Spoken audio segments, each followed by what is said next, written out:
please join me in welcoming Norm Macdonald and Jeff Edgers to 6 and I.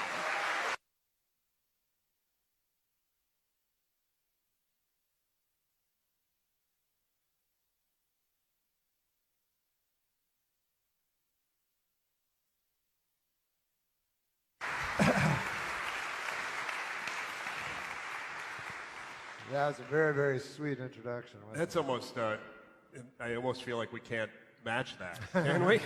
I can't. So thank you for coming here. You actually were scheduled to be in Washington, D.C. earlier in the year, but you were unable to make it, right? Oh, yes, that's correct. Yeah. But so you had to write a book to get here, but we're obviously appreciative. Yeah.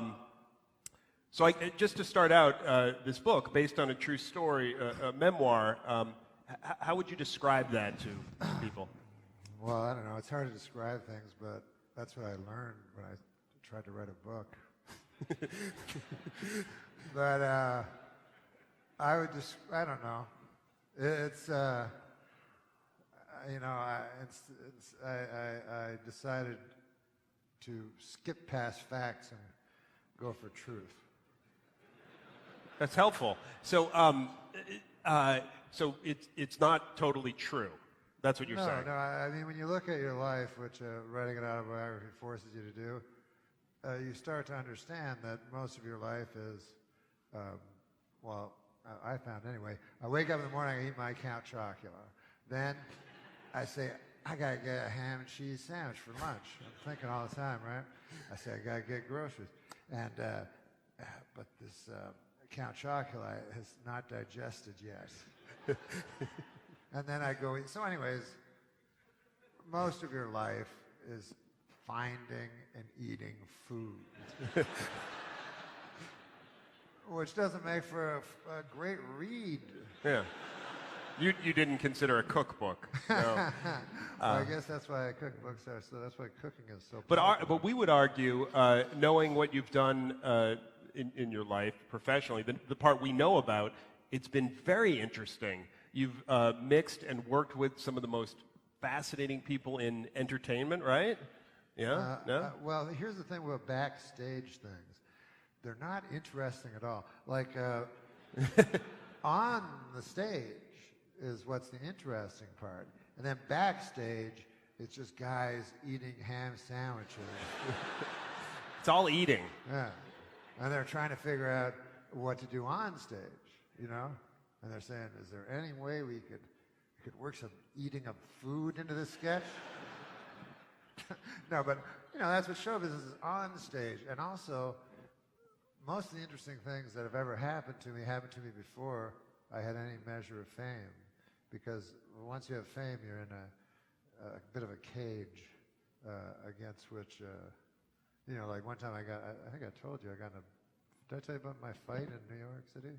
No, I have not heard about your fight in New York City. I used to fight all the time when I was in Canada, before I was famous. Like a professional boxer? Or no, just fighting. I was not a prize fighter. I just wanted you to say prize fighter. Just in bars and so forth. And anyways, I was in a bar in New York City, and I hit a guy, and he went down. There was some broken glass and stuff. And so... Then I was like, oh my God, I'm on the TV. I forgot. Because I was on the TV. Yeah.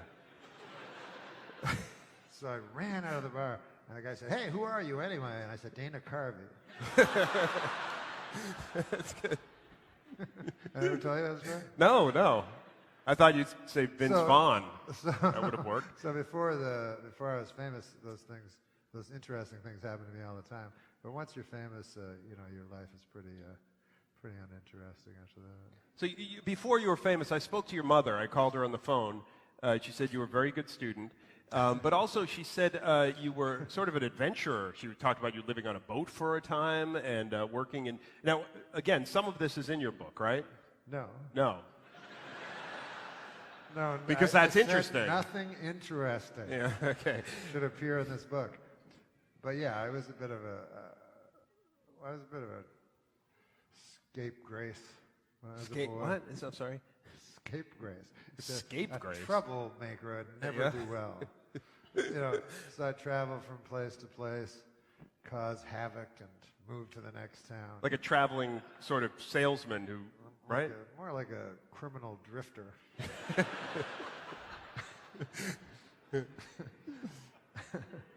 So you grew up in Canada, right? You started doing stand-up in what the Ottawa, Canada. yeah, Yeah. and but Just by accident, I never knew there was such a thing as a person that could work in comedy. Like I thought, I had seen the Tonight Show with Johnny Carson. We got it rarely in Canada, but we got it. And I thought there was like 5 comedians, and they all had nice sweaters. Like, man, it's a nice sweater. thanks. And that's what I thought. And I didn't know that there was this subculture of comedians that traveled all around telling their, rather unseemly jokes to, drunk patrons, and tried to hit on waitresses and asked if all the food was free. So then when I found that out, I said, that's great, because before that I only had jobs, I only had manual labor jobs. And Like what? What's a real job you did that you would call manual labor? well, the cooler ones were like I was a chokerman for a logging company. And, A what? It's a person that puts it doesn't matter. Okay. It's a thing where a goddamn tree can fall on you. Okay. All right. Fine. Every week, okay, hey, where's Pete? That tree fell on him. So, and we all made a lot of money. We made $17 an hour. And I remember at one point I was talking to the dishwasher that everybody made fun of, old Sam. And I said, Sam, what do you make? He's like, $17 an hour. I'm like, what? So everybody made $17 an hour. So then I was like, I want to be the dishwasher. It turned out there's a huge waiting list that included almost everyone in the logging camp. They wanted to be a dishwasher. Yeah. Because when you were washing dishes, the likelihood of a tree falling on you was highly diminished. So you go to you start doing comedy, and what is interesting to me is we hear about this. Cocaine is not working. I just want to say, I don't really know about your personal life here, but I've been with you for hours and hours and hours. I'd say what? We've been together, yes. And I've never seen you take a single sip of alcohol, right? No. Yet I read the internet. Do you go there? What's that? The internet. Do you see? The internet, Yeah. sure, yeah. And every time you do anything, people say, "Oh, he's thinks I'm drinking. drunk." The man's drinking again," right? Yes, sir. And when I do stand-up, I go, I don't drink. Ah, ha, ha, ha. Right? You don't drink. That's a laugh. That's rich. And I don't drink. The only thing I do is before every show, I eat a fistful of acid, LSD. And my doctor, who's a broken record, is like, stop eating fistfuls of acid before your shows. I think What it works. does he know? The guy's a big purple dog.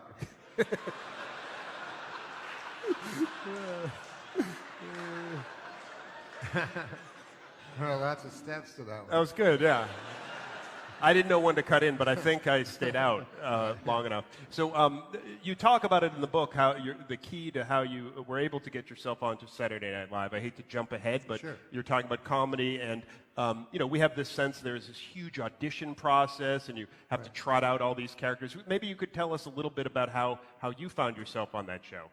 Well, there is an audition process, and which I didn't know about. I thought I had the job. That's what I was told by a fellow that worked there. So I quit the job I had. I worked for the Roseanne program. Yeah, you were a writer on Roseanne first. Yeah.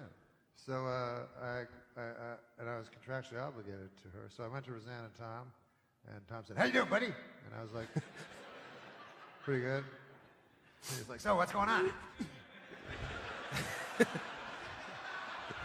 A lot of that kind of stuff. So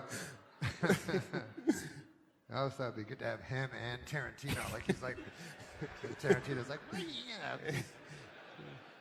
so anyways, they were kind enough to allow me to go to Saturday Night Live, which was very sweet of both of them. And so I left. I moved to New York City, and then this girl, Marcy Klein, said, tomorrow you have to meet with Lauren. And I'm like, what's that all about? She goes, well, that's the job interview. And here I'd quit my job. Yeah, and a good one. Yeah, so I got really drunk, forgetting I had to go the next morning to do my job interview. And anyways, I went in, and Lauren and I had a fine talk. You know, he's also from Canada, but he's as a cosmopolite. You know, very cosmopolite, a worldly person. Okay. Are you a fucking writer? No. I don't know these words. I write a lot of stuff. An Oxford English Dictionary out there for Jeff. I write a lot of things online. He's a worldly man. Okay, a man that would be comfortable with the King of England himself. Yeah. I know that's a little sexist, that comment, but here's the thing. I'm not. I come from the barren soils of the Ottawa Valley, you know, and that's where I was born. That's where I was born a hick. I'll die a hick, and that's the way it is. So I didn't have anything to say, so I just laughed at everything he said, like I always do when I'm trying to get a job. And then all of a sudden, out of the blue, Lauren says to me, that's the thing I wrote for Farley to do. I said, what if you did a thing where it was just a guy who says, he says to me way too often. So Farley would do it really funny. He goes, I met this guy, and he says to me, he looks me right in the eye, and he says to me, he says to me. So anyways, Lauren said, you have to go to the studio now and do 2 impressions and 2 characters. And at the time, I had 0 impressions and 0 characters. Like, I could do impressions of, like, anybody Rich Little did. But I couldn't do anyone, like, you know, of the day, anyone au courant. So, au courant means... I know that word. I'm a writer. So, anyways, I had no way to but then I thought when I was, you know, he said, we'll be in touch, and I knew I was in trouble, you know. And so I said, what do I do? And then I remembered when I was in kindergarten, and I didn't get my homework done. I would present the teacher with a shiny red apple. Right? Yeah. Because what would a teacher like better? The scribblings of a 5-year-old? Or eating a shiny red apple? We've been over food, the subject of food. And teachers, you know, are highly underpaid, which I think is a sin. And a shiny red apple, it costs a pretty coin, you know? So then I says to myself, I says, is there a way with Lorne Michaels, is there a way I could red apple the old man? And I'll tell you, Jeff, there's always a way. So in my back, I had a red apple, not an actual red apple, metaphorically. It would be perfect if I'd had an actual red apple. That's not how things work. But I had as close a thing to a red apple in my back pocket. And I'm talking about my literal back pocket. Literal. Oh, God, I love when people say that all the time. Don't you love that? I do. I put it in all my people stories. Say literally constantly. Yeah. I don't even care that they're saying it wrong. No. I just don't want to hear it every third word. I like irregardless as well. You know? So I took my red apple, which in this case was 6 grams of government quality morphine. And we know what happens next. Yeah, I was in. Lorne Michaels, luckily for me, was a hopeless morphine addict.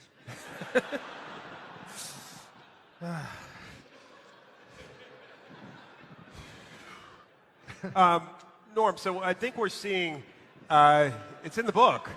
No, I just thought. When you talk about bombshells, that's an example of what we'll find in this. Oh, yes, I have bombshells. There's, you know, it's a tell-all. Well, it's not all. It's a tell-some. So we're seeing it a little bit in process here, but, you know, obviously we watch you on late night shows. We hear you. I just heard you on Howard Stern.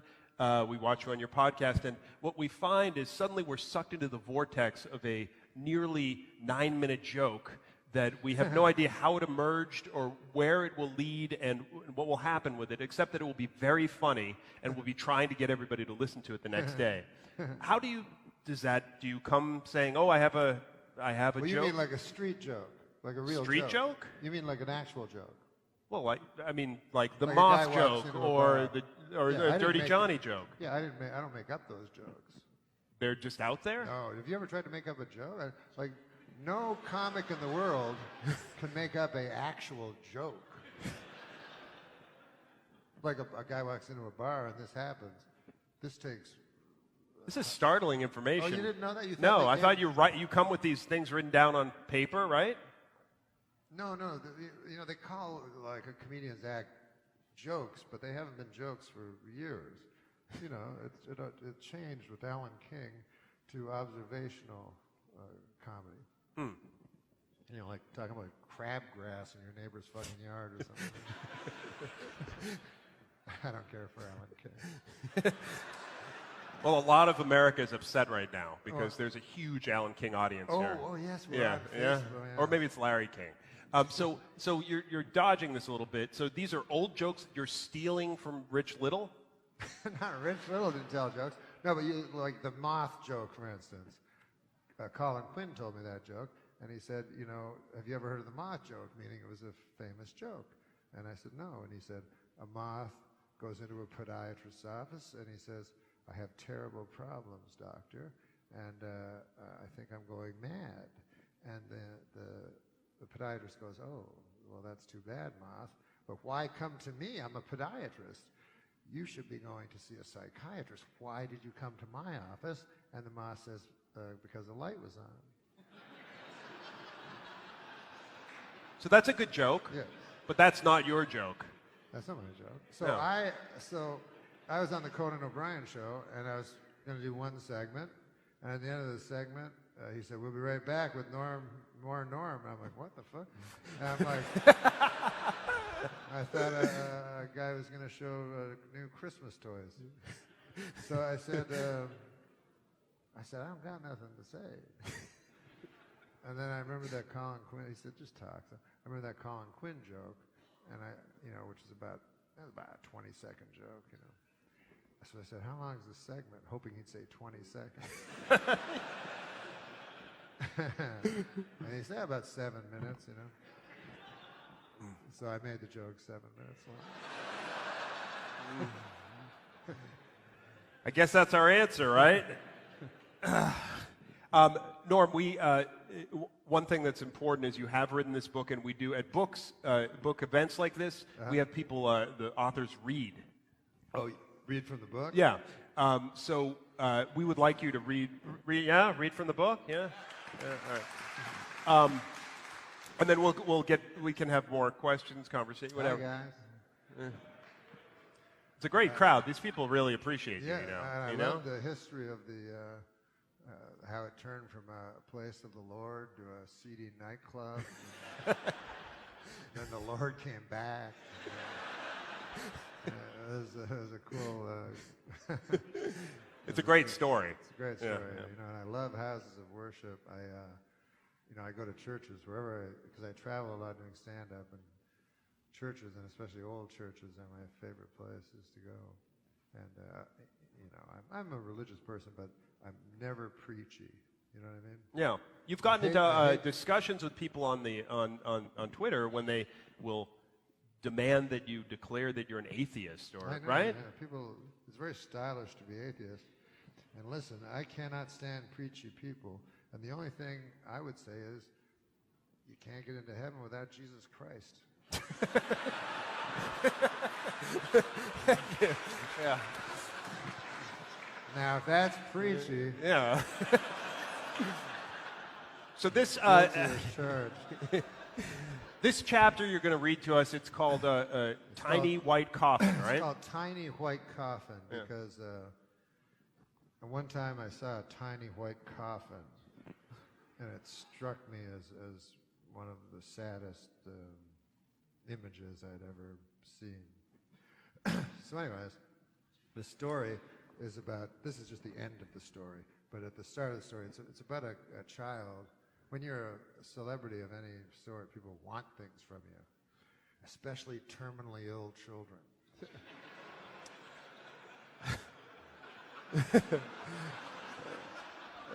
So anyways, there was a Make-A-Wish foundation, and this child he wanted to come to SNL. Natural. And watch me throughout the week and see how an idea became a sketch. So I said, okay, that's a wonderful idea. And I talked to him at his bedside, and I got everybody else to scram, and I was saying how touched I was that he wanted to do that. And then he said, I don't want to do that. I just made that up. I haven't liked SNL since Bill Murray left.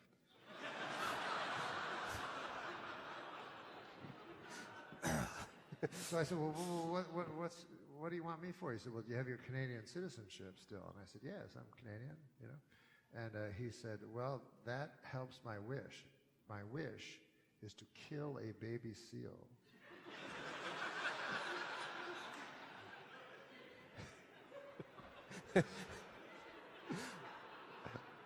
So we took him, me and my buddy.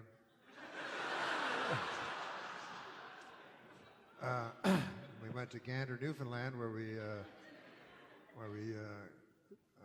got the services of Edward McClintock, a cod fisherman. And he took us to the flow, and we found and the boy had a terrible cough, and Edward McClintock said he's not going to make it through the North Atlantic. And I said, but his final wish, But I worried about the boy, So many pills.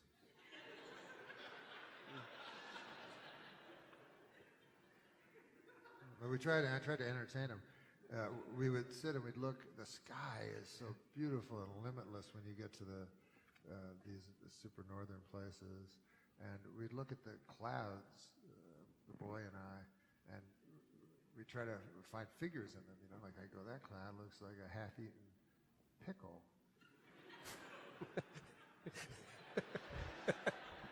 The boy had not learned that life was about food yet. So he saw other things, He would go, look, there's a man with a beard. And I'd say, I don't see it. And he'd go, wait, see where that's his mouth. And then that's his chin. I go, yes, it is a man with a beard. Right, you are.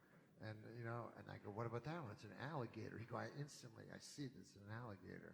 So we both saw an alligator, and on it went. So finally, we get to we hear the odd noise I'd never heard, and Edward McClintock said, harp seal. Yeah. Baby harp. So we said, oh, God, thank God, because it was getting, we'd been on the sea for a couple of days. And we go, and then we heard gunshots. And Edward McClintock said, damn punks from St. John's with their revolvers. That's not how you kill a seal. And we said, well, how do you kill it?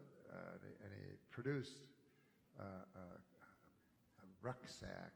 And out of the rucksack was this medieval-looking sort of thing. It was called a hack-a-pick. Hack-a-pick. And Edward McClintock gave instructions to the boy. And he said, a seal's skull is as thin as a shadow by. Strike him with this hack-a-pick directly above the eyes and watch as they go glassy. So the boy ran away.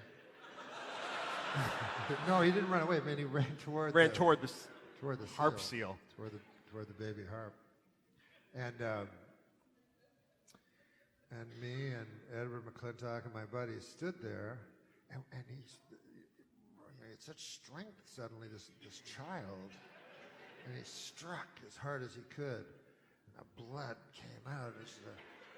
It was so red with the white behind it, just this fountain of blood, most of it hit the boy's face and went in his mouth, and it was almost like the life of the seal itself was transferring to the child. And then me and my friend and Edward McClintock, we just stood and watched this wicked miracle unfold. And on our way back, we were all depressed, and we couldn't get the image out of our mind, except for the boy who sang gay songs. I gave him his pills, and he threw them in the North Atlantic.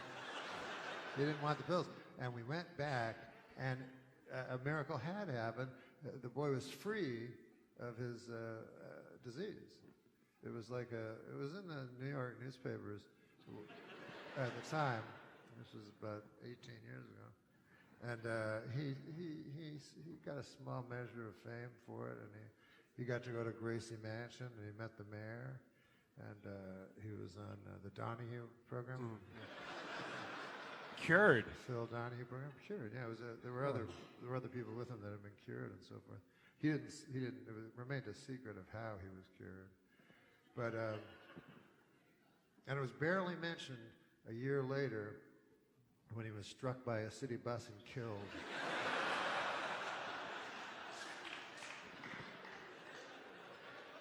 So anyways... That's...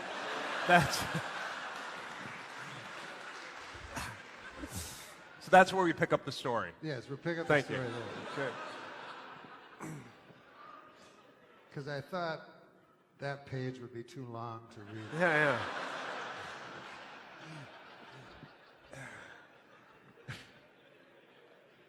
Okay, so this is the story. The boy had turned 10 years old only a few days before the accident, and now he lay in Strickland's funeral home in a tiny white coffin. When all the strangers had finished looking at him and sadly shaking their heads so that all present knew their feelings on the matter, his mother was left alone in the room with the tiny white coffin, alone but for me. I lingered behind unseen while the funeral director shooed the others into a room with a sad-faced pastor who was preparing to speak. The mother stood and looked down into the tiny white coffin. Her posture, which had been rigid all morning, went slack at the shoulder and neck. Her hands remained clasped tightly in front of her. The boy was wearing a navy blue suit with a white shirt and a tie, but he still did not look like a man. I stayed quiet in the shadows so as not to disturb the moment. After a time had passed, the funeral director opened the door and quietly let the mother know that her time was up. As she turned to leave, she looked one last time into the tiny white coffin, and then she did a strange thing, a thing that I shall never forget. She straightened the knot on the boy's tie and looked to make sure that it was correct. I took in a fast, jagged gulp of air and slunk into the next room before she noticed me. There were cookies and an urn of coffee on a table in the room. The cookies were awful. None of the cookies contained jelly in the middle, which are widely considered to be the best funeral home cookies.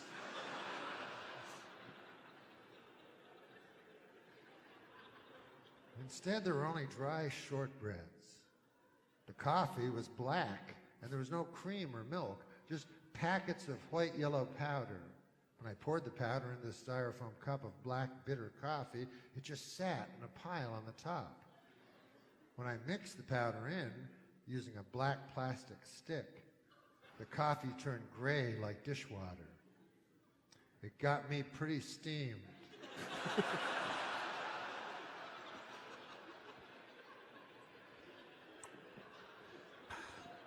And I'm sure the rest of the people who had gathered felt the same way. We all went into the adjoining room and took our seats. The tiny white coffin had been placed in the front of the room, and the sad-faced pastor was standing beside it. The sad-faced pastor told us how the boy had not been an ordinary boy. He had been very special. He had been a brother and a son and a grandson and even a great-grandson. I looked over and saw them sitting there, the young and the old and the older and the oldest. The sad-faced pastor told us that some things were very mysterious, but that there was a meaning behind everything, even something as tragic as this. He then asked if anyone had anything they would like to say about the boy, and people came up, one at a time, to speak about the boy. I decided to go up to speak too, since I had experience in public speaking. Of course, I wasn't about to do my stand-up. That would be ridiculous. I pulled out the piece of paper with a speech I prepared, and then, just when I was about to read it, I suddenly changed my mind. Folks, I said, I have in my hand here a speech I wrote, a speech that's full of big fancy words, but I'm not going to read it. And I crumpled up my speech and threw it to the floor with contempt. You don't want to hear a bunch of fancy words, many of them so fancy you wouldn't even understand them. Instead, I will speak from the heart. I have never done such a thing before, but I hear it can be quite effective. So, ladies and gentlemen, bereaved relatives, youngsters who have lost a brother or a sister or a friend, the guy in the sad-faced pastor costume,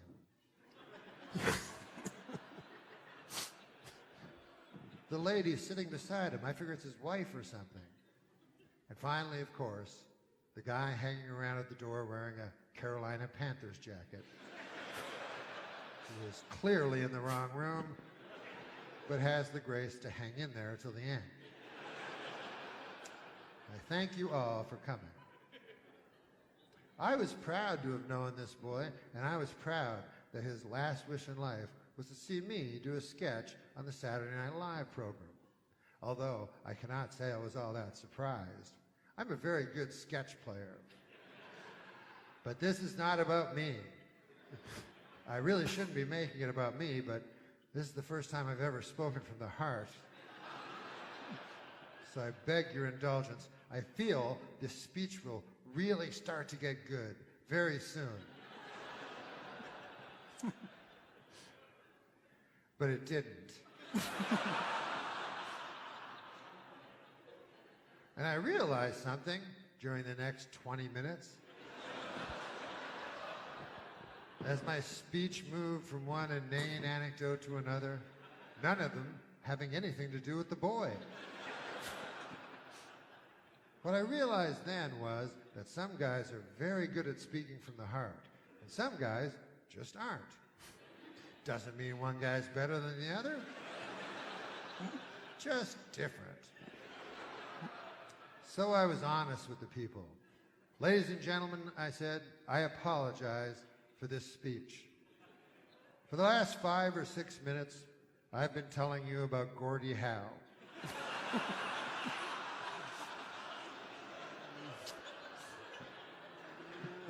And I think we all know what an awful, awful mistake me speaking from the heart was. So, if I may ask your help, let's try to find that speech. You know, the one with the big fancy words that I threw away some minutes ago. It's got to be around here somewhere. Here it is, a sweet old lady near the front said. I read it and thought it was very good, especially the part about how we can learn more from the children than they can learn from us. Oh, excellent, I said. I'm glad you liked that part because it's the surprise ending.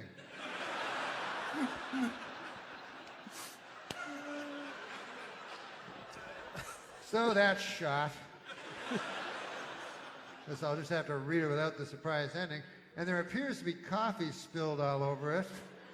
Oh, yes, the sweet old lady said. I spilled coffee all over the darn thing. Okay, well, I can't make out any of the big fancy words now at all. But it's nobody's fault. I mean, in all fairness, part of it is my fault for crumpling it up and tossing it away so cavalierly.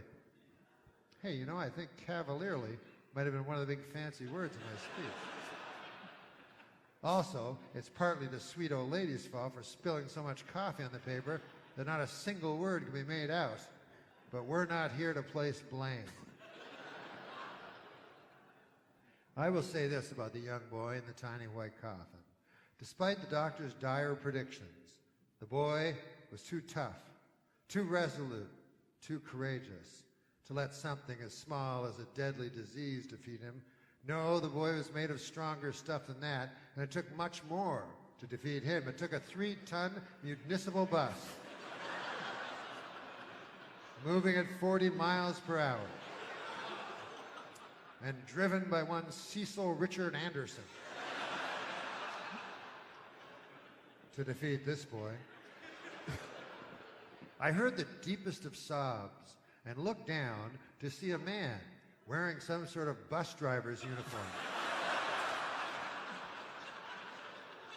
and being held up by 2 women.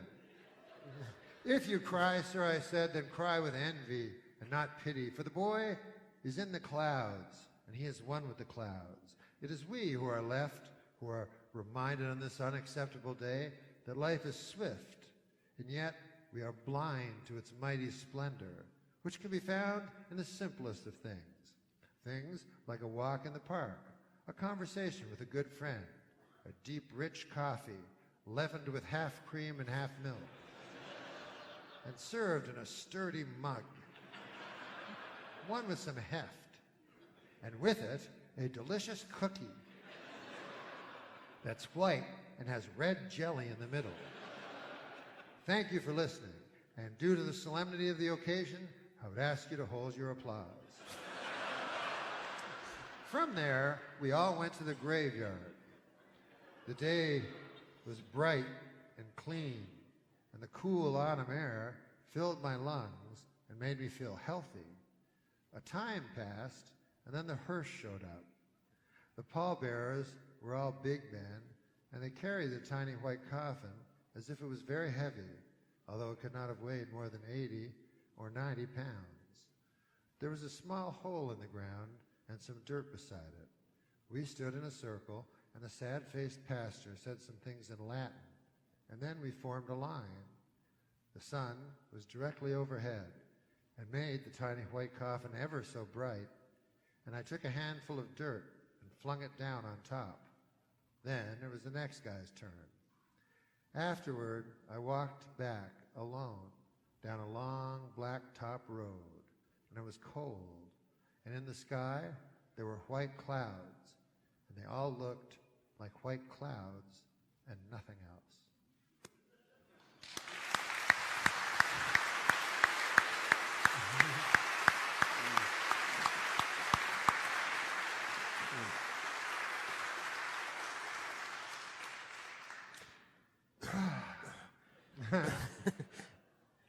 I saw that book for the first time on your coffee I should have table, read it. covered It in. kind of knocked me out, that story.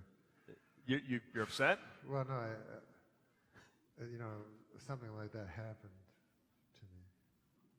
But anyways, on we go. So there's one other thing I'd like you to read, which is, I think, a chapter that really struck me. I'm speaking, totally genuinely. I read this chapter called The Final Chapter. The final chapter. It's called The Final Chapter. It's not the last chapter Well, of the book, though. but it's called The Final Chapter, and it's not quite as It's long. and it's not I don't think it's funny. But you don't always have to be funny. We're in a house of worship. I know, yeah. But I love that chapter because I feel like I was Jewish. you were. I am Jewish. Oh, you are? Yeah. Oh, I didn't know that. I was Jewish for What happened? 2 years. Well, I knew a rabbi.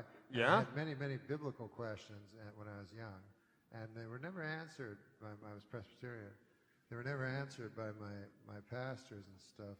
And then I met a fellow that was Jewish, and he introduced me to his rabbi. And so if I had a question, then like one time I had a question about the Lord's Prayer, and I said that there was a line in the Lord's Prayer that said, "Lead us not into temptation," and so I thought that it was without God's ability to lead us into temptation. And I asked the rabbi the question. I said, "How could God lead us into temptation? It doesn't make sense to me. And he said, I'll get back to you. And then you converted. They study, you know. I went to... So can I set this chapter up briefly? Sure. Okay. So what I love about this chapter is that it, to me, you talk about facts and truth and on, but this is a very true chapter to me for some reason, even though it was ghostwritten, right?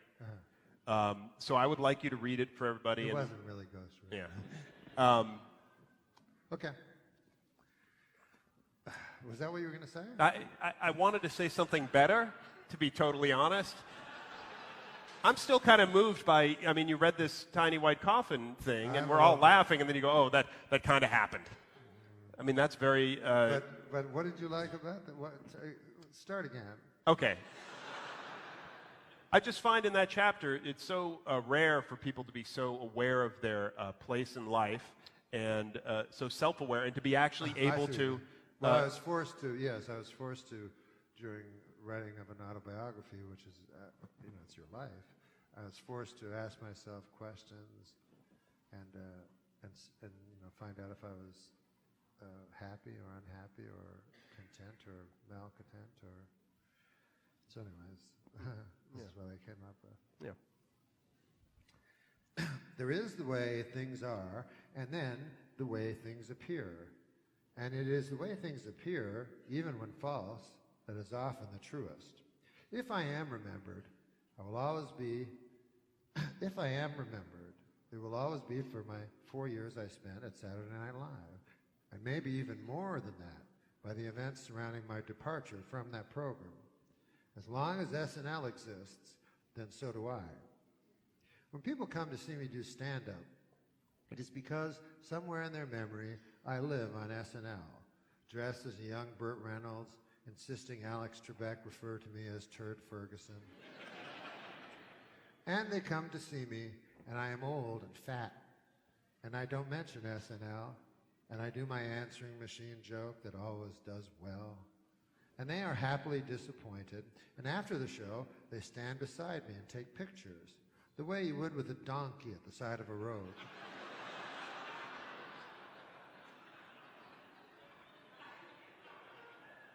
They tell me they are big fans, and they don't care what their girlfriends say.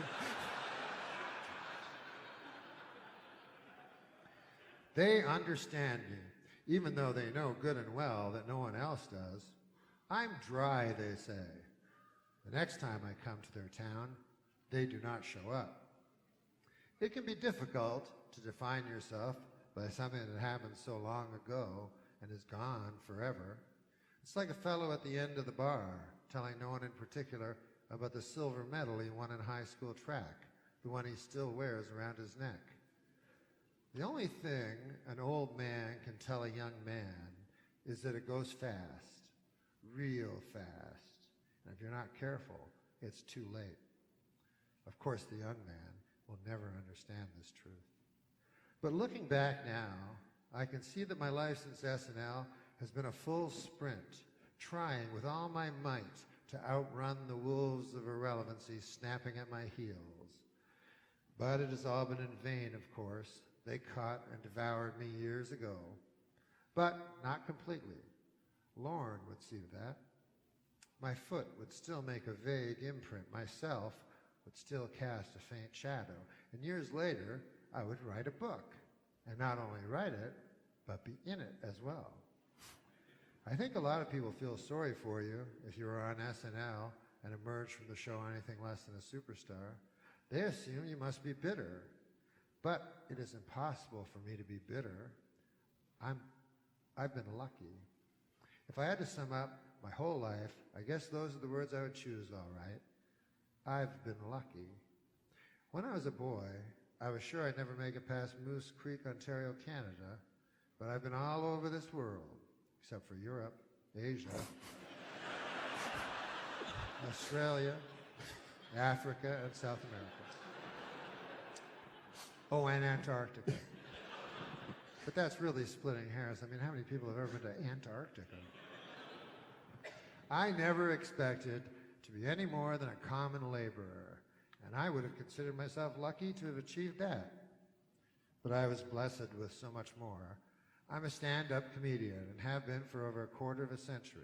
I performed thousands of hours from a small club in Ottawa, Ontario, all the way to a small club in Edmonton, Alberta. Sometimes I get big laughs and I think I'm the best stand-up in the whole world. And other times I bomb and I think I'm not even in the top 5.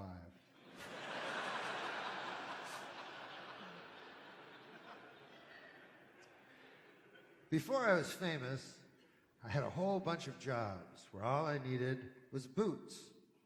People would look right past me in the street, or if they did look at me, it was with a mean look. But when I got famous, people would look at me and smile and wonder where they knew me from. If they flat out recognized me, they'd laugh and dance like they'd won a prize. And I'd just stand there and smile and feel warmth from their love. So, the fame made the world, which is a real cold place, a little less cold. And as for my gambling, it is true, I lost it all a few times, but that's because I always took the long shot and I never came in. But I still have some time before I cross that river.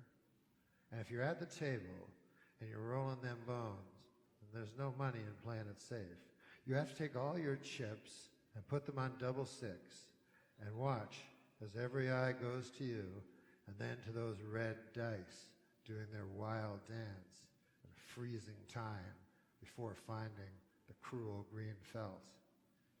I've been lucky.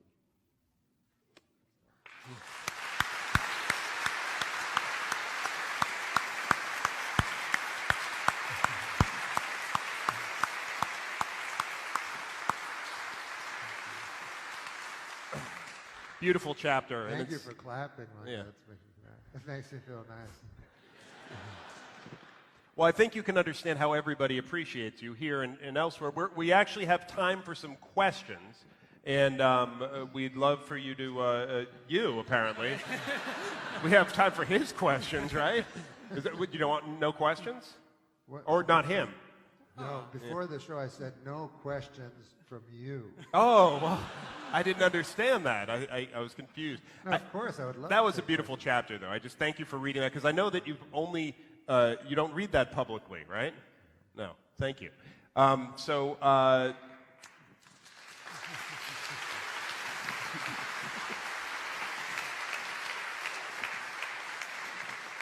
right, so questions. Yeah, one of my favorite scenes in Dirty Work was you, Artie Lang, and Don Rickles in the movie theater. Can you tell us what it was like working with Don Rickles and filming that scene? Yeah, can you hear me?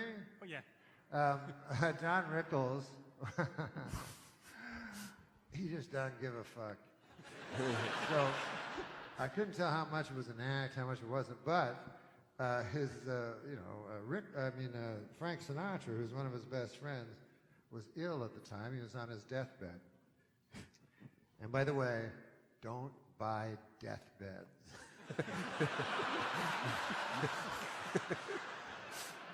So, they're cheaper, but at some point, some things you don't scrimp on. So anyways, Mr. Sinatra was on his deathbed and, was reportedly days from moving on.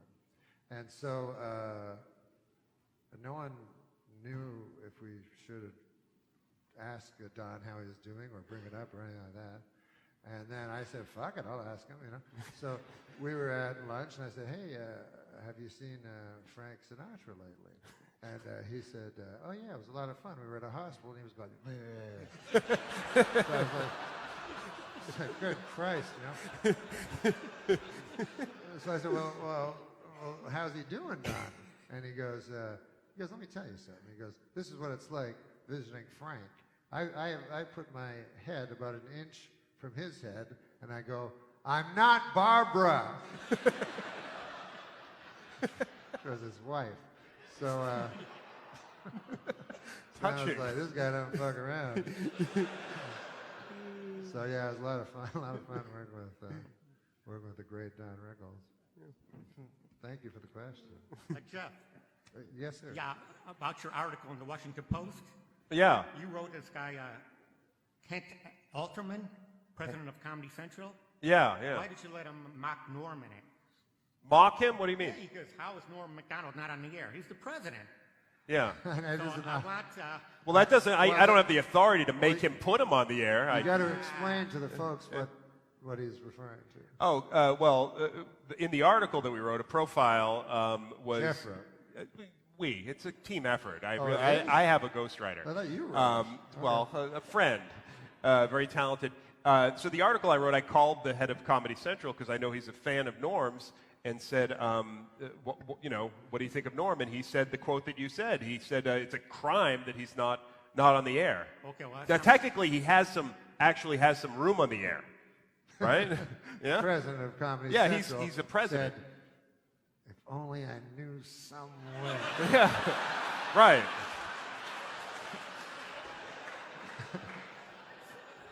To undo this injustice. The other thing all the TV executives say to you, and I love TV executives, they say, you just got to let Norm be Norm. And then you ask Norm or them about the show that he did, and they explain how they would not let him be Norm because it would never work. yeah, but Seth Meyers has a show. Alan King was on TV. Listen, I'm saying if Norm Macdonald was a member of the tribe, he'd be on TV. Are you speaking English? Speaking Who's Marty? I Did he think- say Marty Keene? I believe it was. I believe it was something about Jews running Hollywood.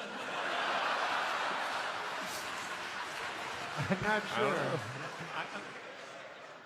I've seen Adam Mead throw his Junis in your face a lot on the podcast. All right. Thank you.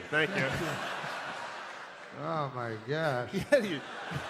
It's like he could he threw his voice almost. It was almost like it was coming from Listen, somewhere else. I'm a big fan of incoherence. Over here? I know that stand-up is very personal for the most part. Stand-up is? Stand-up. Yes. Right. How different is it for you touring, talking about you specifically? I'm sorry. Can you say that one more time?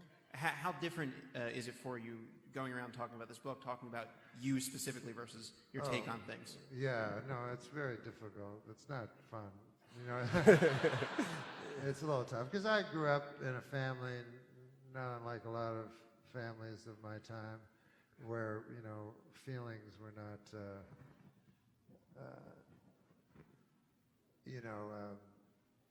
meant to be expressed, or else your dad would call you gay. My dad never called me gay, but he called me a girl. Yeah. And so it's still hard for me. But yeah, this is much more personal, way more personal than my stand-up comedy. And, we didn't hit on a lot of the book that's incredibly personal, But yeah, a lot different. Thank you. Thank you. Thanks for the question. Norm, first of all, thanks for doing this. This is very cool for your fans to come see you in a setting like this. Oh, that's nice. This is great. But it's you and the rest of these people that should be thanked for coming. So I appreciate it. And we're psyched about the book. Glad you got the podcast going again. I had one question. I love, and I think everyone here does as well, seeing you when you were on the late night shows. And the last Letterman show that you did, your routine there, which I still have on my DVR. Is there a story you can share about either leading up to that and your feelings about it, or in the aftermath since? Because in addition to being very funny, which it was and you always are, it was obviously very emotional as well. I thought maybe there's something you could share. Yeah. Well, I had already appeared what I thought was my last time 4 weeks earlier, and I did panel, I had not done stand-up on the show for a decade or so. So I thought that was my last one. And then Mr. Letterman phoned me and said that he would like me to be the last stand-up.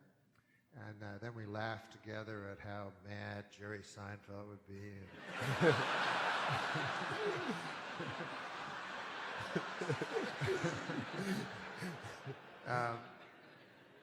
So I worked very, very hard on making it, because everybody was acting so cool about Letterman leaving, and I didn't think it was cool. I was saddened by it, you know, and because he just meant so much to me, not only personally in my career, but I just think he changed the whole culture and the way people speak and so forth. And I think he was a very, very important person in society. So I didn't feel cool or ironic about it at all. And so I wanted to, first of all, do as funny a set as I possibly could, because I worked very, very hard on it. And then I remembered when I first ever saw him ever, which was at a Toronto television show called 90 Minutes Live, hosted by Peter Zosky, where the guests were Ricky Jay and David Letterman. And David Letterman did this joke. And I remembered the joke, and I loved the joke, and I told all my friends. So on the show, I did the joke. And then I was overtaken by something. It was hard to get through the joke. And then I hadn't planned this or anything, but I thought I'd say goodbye to David Letterman because nobody else was doing it, you know? And I felt someone had to say goodbye to him, for goodness sakes. So yeah, then when I said goodbye to him, I got really sad. No, but that was a great moment, and obviously very heartfelt. And again, thanks for doing this, man. Oh, you bet. Thank you for the question.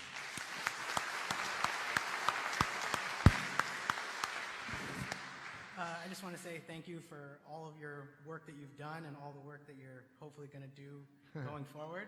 I love the Just for Laughs thing you did way back, and Wow. the ESPN Awards. He has your shirt on. So a long time ago. Yeah, Norm I Macdonald. just wanted to know, when you were writing the book and having trouble writing the book, did you find any strength or solace in knowing that if that lazy Artie Lang can write a book, that you could do? Well, I did find solace in the fact that writing a celebrity memoir was, you know, you'd have to go to a fucking limbo place to find a lower bar, you know?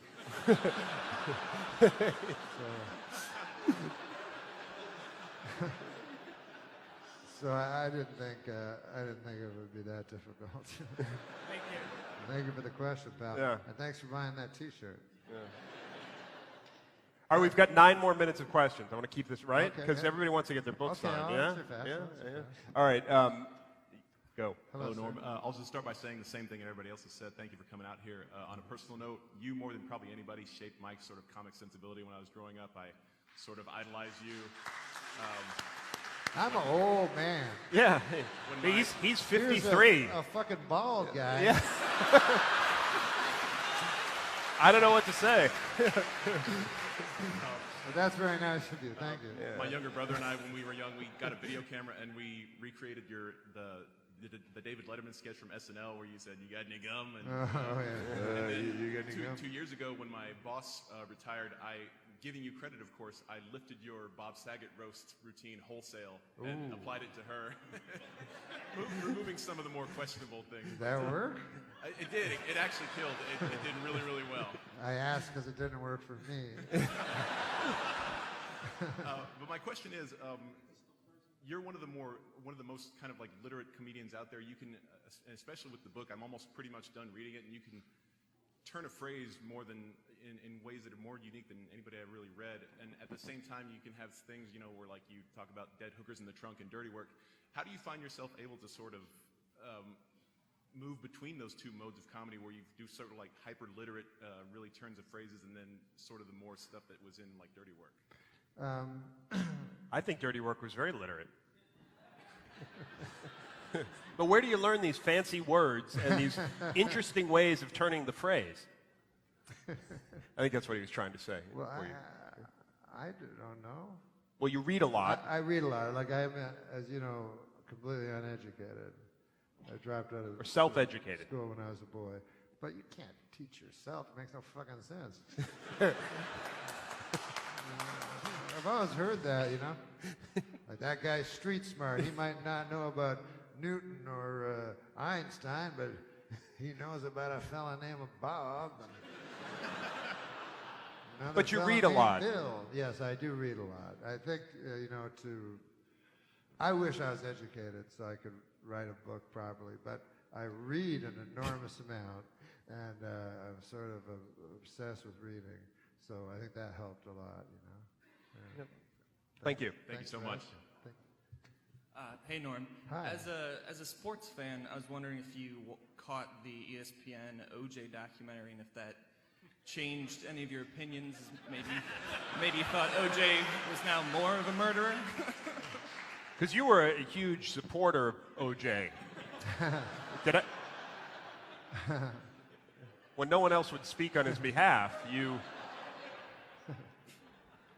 Well, that's the only time I ever did jokes, because you know I try to make comedy with no agenda, and I hate political comedians and political I try to make just pure comedy, but that was the only time that I felt moral outrage and righteous indignation over what was happening, and it slithered its way into the jokes.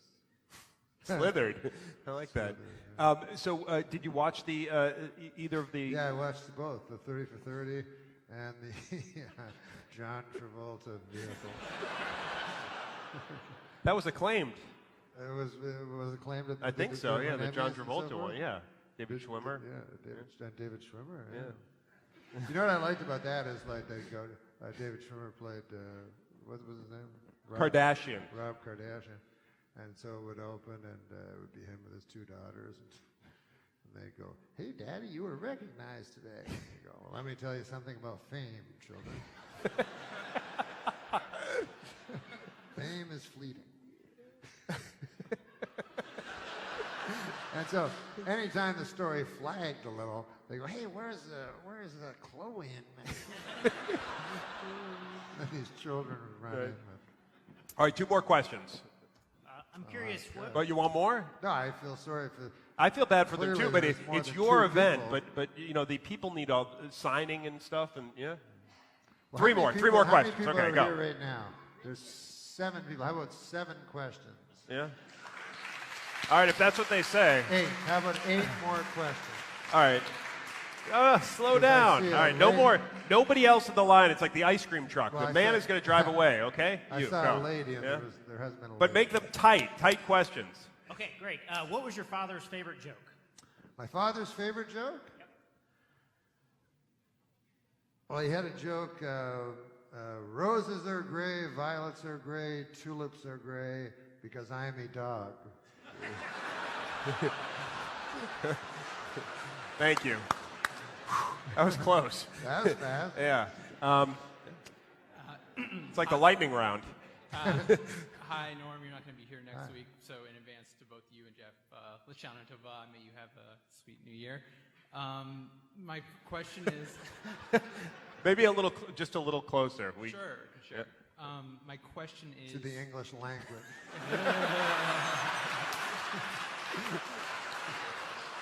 No, I'm sorry. What's wrong with you? He's a nice man. We had trouble understanding. Yeah. No, for sure. So along the OJ lines, did you ever end up actually meeting anyone related to the trial or anything like that? Did you ever meet anyone related to the trial? Related to the trial, yeah. Or, and if you didn't, then could you answer, could you finish your anecdote that you were unceremoniously interrupted with the leading into temptation? I did, so I don't have to do that anecdote. Oh, fantastic. I did, yes. One time I was doing the program, the Saturday Night Live program, and they said, Arthel Simpson, somebody like that, Yeah. is in the audience. And we had an OJ joke. You know? Yeah. And the poor daughter was in the crowd, you know? Seems like a bad place to be. Yeah, you know, it's very tough. So I said, can I really do this joke? And I said, sure, why not? Thank you. Good. Okay, yeah. Hopefully that answers your question fully. So on Weekend Update, when you anchored, Frank Stallone was often a punchline. Did he know it was coming, or did you ever talk to him afterwards? But I talked to his brother, Sylvester Stallone, who hosted the show, and he was like, what the fuck with Frank? So I said, it's a complete non sequitur. It's ridiculous, you know. And so he told me, he says, the thing with Frank is, after Rocky, he decided to become a boxer. So, he'd go in the ring with it. He'd say like the Italian stallion's brother. He goes, every boxer in Philadelphia just beat the shit out of him. He goes, you've never been right since, and I feel guilty about it. He says, if you could just lay off him for a while. And I was like, no, so I never did another job. I know some comedians have described themselves as being not terribly happy people off the stage, but finding doing stand-up to be a pretty therapeutic experience. Do you view it that way, or what's the importance of performing stand-up to you personally?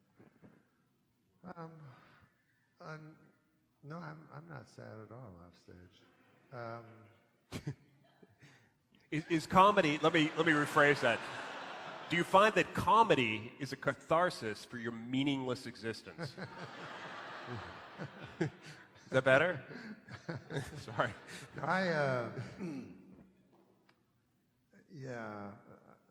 I know there's this idea. What's that story about?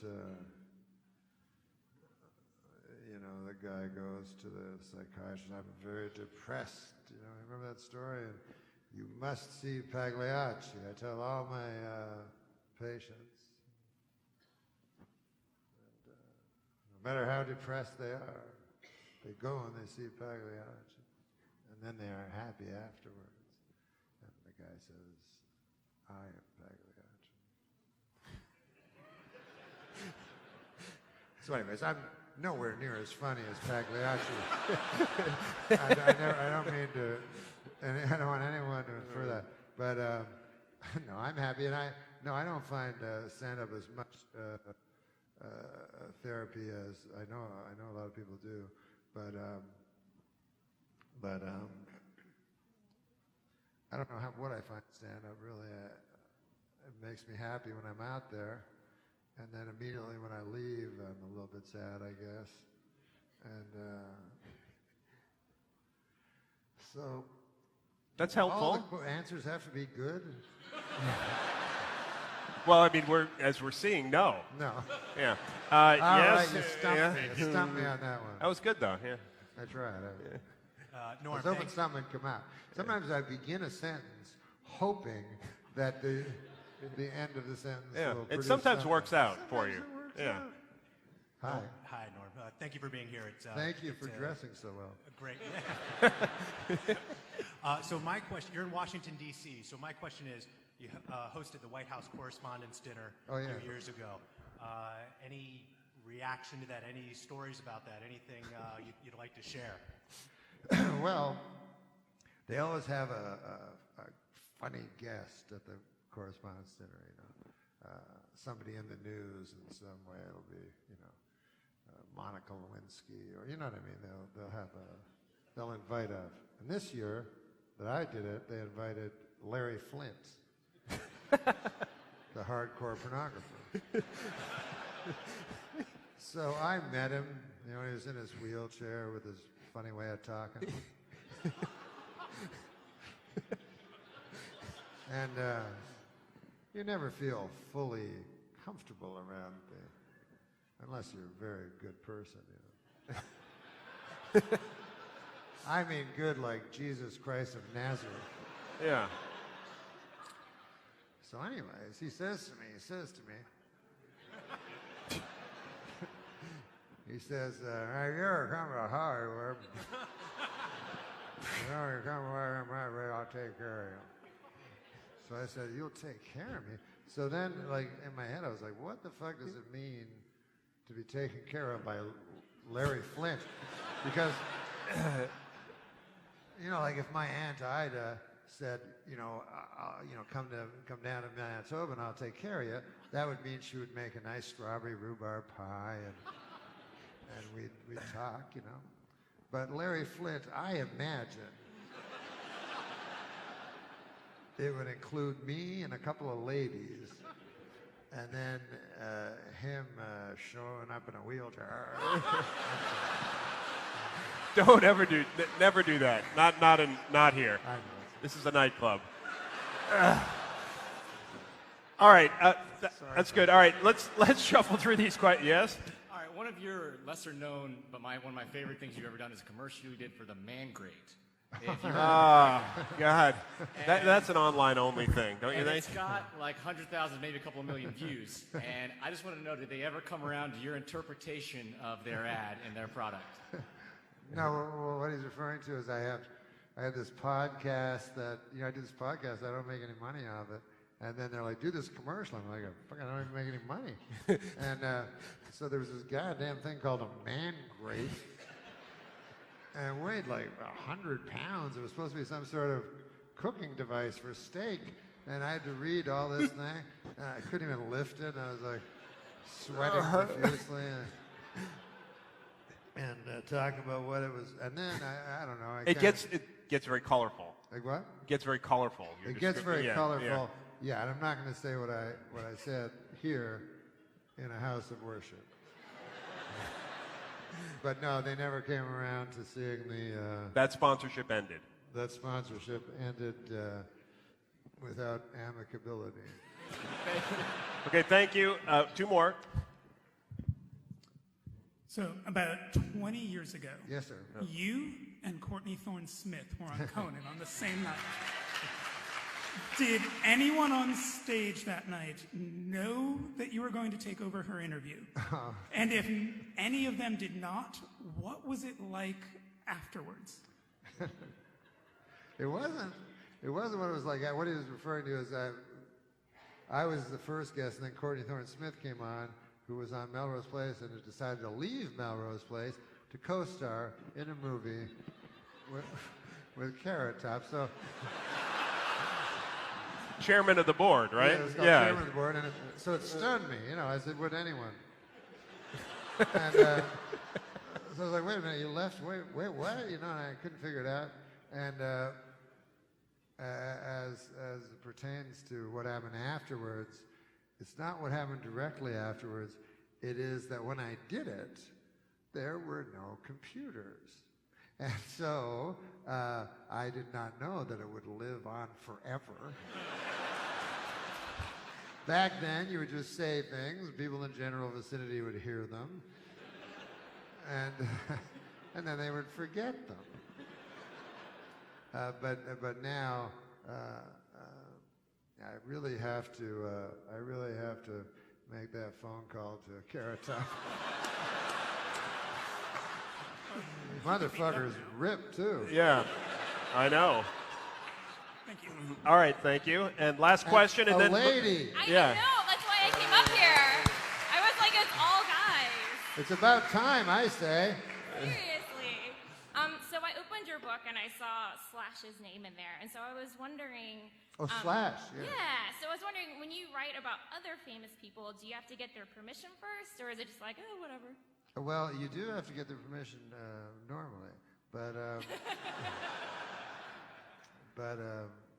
my book editor, Joe Veltri, who's right there. Stand up, Joe. Is he standing up? Stand up. That's not standing up. Why would there he is. Yeah, thank you. Joe Veltri had a great strategy, which was that we would not need permission as long as we made something so outlandishly insane that the actual true things, so for instance, if somebody came and said, hey, wait a minute, I never did that, I never would do anything like that, I could say, what are you talking about? The devil's in the book. You know what I mean? Like, it's just a big, crazy book. And then he'd go, but I really did it. And I go, yeah, I know. But I won't stand up in court. Joe Veltri will tell you so himself. Thank you. And then they'd be scared because they'd hear the name Joe Veltri, and nobody wants to hear that name in the world of publishing. He's an agent and an attorney. He is, yeah. He's an agent and an attorney. Thank you. Yeah. Did that better. You got a joke for that? No, I don't. You don't? No. You see how hard it is? Yeah, I